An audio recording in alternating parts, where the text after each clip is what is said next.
मैं कहना चाहता हूँ थैंक यू, क्योंकि हमारे 7 मिलियन सब्सक्राइबर्स हो चुके हैं। I don't know, I can't believe me, no understand, my acknowledge very low, thanks to use for 7 millions. आज की जो स्टोरी है, ऐसा ना मैं बचपन में होता था, अभी मैं बिल्कुल ऐसा नहीं हूँ, अभी मैं बहुत शरीफ हूँ, एकदम सीधा साधा बच्चा। तो ये बात है उस जमाने की। Story time. बिल्कुल चुप। तो मैं सोच रहा था यार कि 7 मिलियन सब्सक्राइबर्स की खुशी में ऐसा अलग सा मैं क्या कर सकता हूँ। तभी मेरे दिमाग में आया कि बहुत टाइम से Q&A नहीं करा। लास्ट टाइम किसी ने मुझसे क्वेश्चन पूछा था कि who was your first crush. तो मैंने सोचा क्यों ना आज आप लोगों को अपने स्कूल टाइम के क्रशेस की स्टोरी सुनाई जाए। क्रश नहीं, क्रशेस, क्योंकि एक नहीं बहुत थी। सो क्लास 3 की बात है। हाँ, आप लोगों ने बिल्कुल सही सुना, क्लास 3। इतनी जल्दी क्या? I had my first crush in class 3। तीसरी कक्षा में मुझे मेरा पहला अफेक्शन, इनफैचुएशन जो भी है मतलब वो हुआ। हमारे स्कूल में एक पॉलिसी थी कि हमारे स्कूल वाले ना हर नए ईयर में क्लासेस शफल करते रहते थे, तो तुम्हारा सेक्शन कभी भी सेम नहीं होता था। फॉर एग्जांपल, अगर मेरा सेकंड में सेक्शन था G, तो मेरा थर्ड में सेक्शन था C। नए स्टूडेंट्स, नए क्लासमेट्स, सब एकदम नया। तो थर्ड क्लास में फर्स्ट डे पे मैंने पहली बार एक लड़की को देखा जिसका नाम था स्वाति। स्वाति को देखते ही आंखों में तेरी अजब सी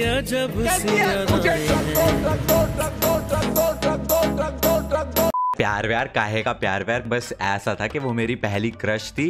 एंड उसके बाद वही, तुम अपनी क्रश को ऐसे चोरी छुपे देखने की कोशिश करते हो, एंड कभी कभार बाय चांस अगर वो तुम्हें देख ले तो भाई फिर तो तुम ऐसा शौक में आ जाते हो कि अरे मुझे ही देख रही है, मुझे ही देख रही है। तो ऐसी वाली चीजें होने लगी। एंड मैं बहुत ज्यादा शाय था, मैं लड़कियों से बात नहीं कर पाता था क्या आज भी नहीं कर पाता। मुझसे बात नहीं होती, मुझे शर्म आ जाती है। पूरी थर्ड क्लास में 1 साल तक मैं उस लड़की से एक वर्ड नहीं बोल पाया। मुझे अभी तक याद है, सेकंड टर्म की बात है, क्लास टीचर सीट्स वगैरह शफल कर रही थी, उन्होंने स्वाति को ऐसा फर्स्ट कॉलम से उठाया और थर्ड कॉलम में 4th सीट पे सपोज बैठा दिया और 5th सीट पे बैठता था मैं। स्वाति मेरे जस्ट आगे, मैं सदमे में, ये मेरे आगे बैठी हुई है। Oh my God, oh my God, oh my God, मैं क्या करूं, मैं क्या करूं। और मैं इतना ज्यादा फट्टू, मैंने सीट बदल ली। मैं इतना घबरा गया कि मैंने सीट चेंज कर ली। हमें तुम्हारे लक्षण बिल्कुल ठीक नहीं लग रहा है, तुमसे ना हो पाएगा। एनीवेज, ये सब तो सारी अच्छी प्यारी प्यारी वाली बातें थी। इसके बाद आई वो काली रात, काला दिन। इसके बाद आया वो काला दिन,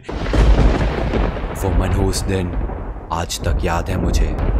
हर सेक्शन के 2 प्रीफेक्ट्स हुआ करते थे जिनका काम होता था लंच ब्रेक में स्टूडेंट्स को लाइन वगैरह में चलाना एंड ऑल। ये सब काम जो है प्रीफेक्ट्स करते थे। तो हमारी क्लास में 2 प्रीफेक्ट्स थे, स्वाति और सिद्धांत। तो जैसे ही लंच ब्रेक होती थी, प्रीफेक्ट्स जो हैं वो बाकी स्टूडेंट्स से पहले निकल जाते थे ताकि वो लाइन वगैरह कंट्रोल कर सके। ऐसे ही एक दिन लंच ब्रेक की घंटी बजी और मैं क्या देखता हूँ, स्वाति और सिद्धांत हाथ पकड़ के प्रीफेक्ट ड्यूटी के लिए जा रहे हैं। थर्ड क्लास के निश्चय का, उस निब्बे का जिसको प्यार व्यार के बारे में कुछ पता भी नहीं, उसका दिल टूट गया।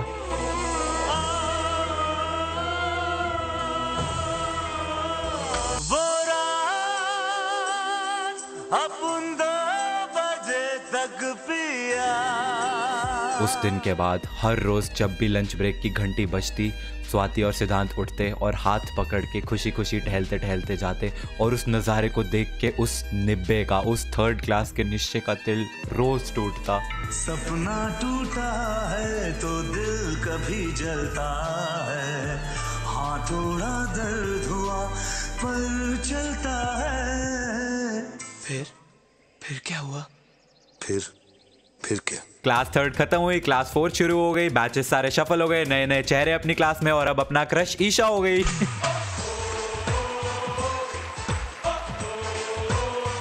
तो क्लास 4th में ईशा गुप्ता मेरा क्रश हो गई। एक बार फिर से पूरे 1 साल मैं एक वर्ड नहीं बोल पाया उसको, और क्लास 4th भी खत्म हो गई। शुरू हुई क्लास 5th, जिसमें अब जो मेरा क्रश हुई उसको आप लोग जानते हैं। जी हाँ, क्लास 5th में मेरे साथ हुई काजू कतली। 5th क्लास में मेरा क्रश हो गई। फिर से वही सेम, क्लास 5th खत्म हुई, एक वर्ड नहीं बोल पाया। Actually now that I think of it, मैं इसलिए नहीं बोल पाता था कि मैं शाय था, अकड़ थी भाई अपने में, बोलना ही नहीं था, बात करनी नहीं थी। काश ऐसा होता। इसके बाद 6th क्लास में अभीशा, वो भी सेम टू सेम, एक भी वर्ड बोले बिना पूरा साल खत्म हो गया। एंड 7th क्लास में मेरे साथ वापस आई my first crush, class 3rd वाली, वही स्वाति। अब मेरा पुराना क्रश एक बार फिर से जागृत हो गया। अभी मैं जब भी उसकी तरफ देखता था वो एक्चुअली मेरी तरफ ही देख रही होती थी। वो पीछे बैठी होती थी तब भी मेरी तरफ देख रही होती थी, आगे होती थी तब भी मेरी तरफ ही देख रही होती थी। तो मुझे ऐसा कहीं ना कहीं लगने लग गया था कि प्रोबेबली ये मेरे को पसंद करती है। बट फिर भी मैं एज यूजुअल अपनी अकड़, मतलब अपनी शाइनेस, मैं एक भी वर्ड नहीं बोल पाया उसको। और 7th क्लास खत्म हो गई। क्लास 8th में अब मेरे साथ वापस आई kaju katli and kaju katli became my girlfriend. उसकी स्टोरी ये थी कि मैं ऐसे ट्यूशन में बैठा हुआ था एंड मुझे अचानक से एक टेक्स्ट आता है एक अननोन नंबर से एंड मैंने पूछा कि हु इज दिस, तो उसका आता है oh I am so sorry this is kaju katli, मैं किसी और को सेंड कर रही थी, आपको गलती से सेंड हो गया। एंड मैं सोच रहा हूँ इसके पास मेरा नंबर कैसे आया। तो हमारी ऐसी बातें होने लग गई और 1-1.5 घंटे के बाद उसने मेरे को प्रपोज कर दिया। आई वाज लाइक एक सेकंड, इसने मेरे को प्रपोज कर दिया? मैंने हाँ बोल दिया।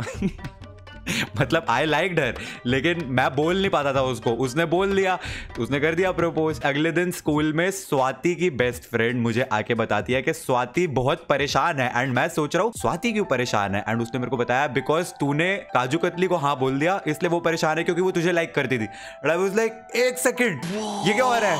ये तो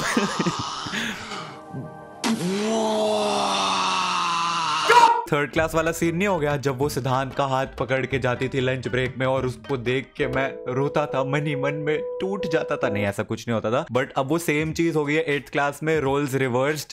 इवन दो 3rd क्लास में हम छोटे छोटे से थे और अब 8th क्लास में फिर भी कंपैरेटिवली बड़े हो गए हैं और ज्यादा समझ है। व्हाटएवर। इसके बाद 9th क्लास में काजू कतली जो है वो आउट ऑफ इंडिया चली गई तो मेरा काजू कतली के साथ ब्रेकअप हो गया। फिर मैंने सोचा अब काजू कतली तो चली गई है, कोई नहीं स्वाति से बात कर लेते हैं, वो तो वैसे भी हमें लाइक करती थी। तो उसकी दोस्त कहती है नो थैंक यू, अब वो आपसे बात नहीं करना चाहती बिकॉज आपने 8th क्लास में काजू कतली को चूज किया था एंड स्वाति जो है वो अब हार्ट ब्रोकन है, वो आपसे बात नहीं करना चाहती। एंड आई वाज लाइक हाँ भाई मेरी तो लग गई, इधर से भी गया इधर से भी गया, लग गए। 10th क्लास आ गई, फिर मैं पढ़ाई में लग गया और फिर उसके बाद बड़े हो गए भाई। फिर हम बड़े हो गए, ये क्रशेस वाली चीजें खत्म हो गई। अब इन सब चीजों के लिए टाइम नहीं है। अब हम बजरंग दल के मेंबर हैं, हम भी किसी जमाने में निब्बे थे। तो आई होप आप लोगों को ये स्टोरी पसंद आई हो। आई थिंक ये काफी लोगों के लिए बहुत रिलेटेबल भी होगी क्योंकि होता है बचपन में मन चंचल होता है, कभी कोई पसंद कभी कोई पसंद। ओके गाइस, वीडियो को लाइक करना, हम मिलते हैं अगली वीडियो में। Thanks for watching.